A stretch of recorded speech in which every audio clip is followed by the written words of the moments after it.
Why networking isn't getting you anywhere. Channel. Nobody told us this. You've probably connected with a lot of people.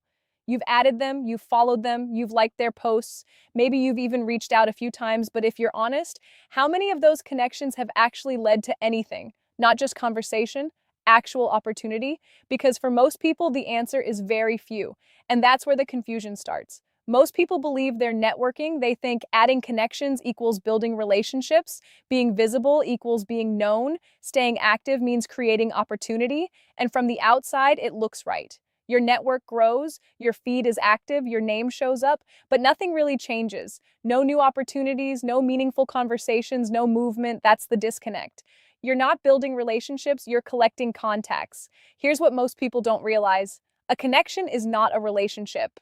Just because someone sees your name doesn't mean they understand you. Just because you've interacted doesn't mean there's context. And without context, there's no reason for anything to happen. Think about it. If someone looks at your profile, can they immediately see what you do best, how you help others, and why you matter? If the answer isn't clear, nothing moves. People don't act on what they don't understand. Here's where this becomes a problem. All of that activity feels productive. You're engaging, you're showing up, you're putting yourself out there, but it's not creating results. And over time, that creates something subtle, a false sense of progress. You feel like you're doing the right things, but nothing is coming from it, and that's how people stay stuck. Not because they're doing nothing, but because they're doing things that don't translate. Not all visibility leads to opportunity. Opportunities don't come from being everywhere.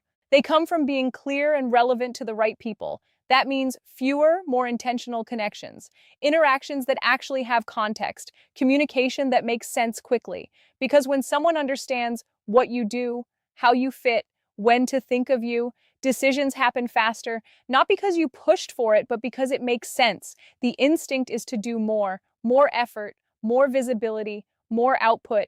But that's not what moves things forward. It just creates more noise. Instead of expanding your reach, tighten your clarity. That's what actually moves things, because when your presence is unclear, your network doesn't know what to do with you. If networking hasn't been working for you, if you've been putting in effort without seeing results, it doesn't mean you're doing everything wrong. It means something in your approach isn't translating. You don't need more connections. You don't need to be everywhere. You need to be understood. Because once you are, the right opportunities start to make sense. You don't build opportunity by being seen everywhere, you build it by being understood in the right places. Check out Nobody Told Us This for more clarity-focused content designed to help you move forward.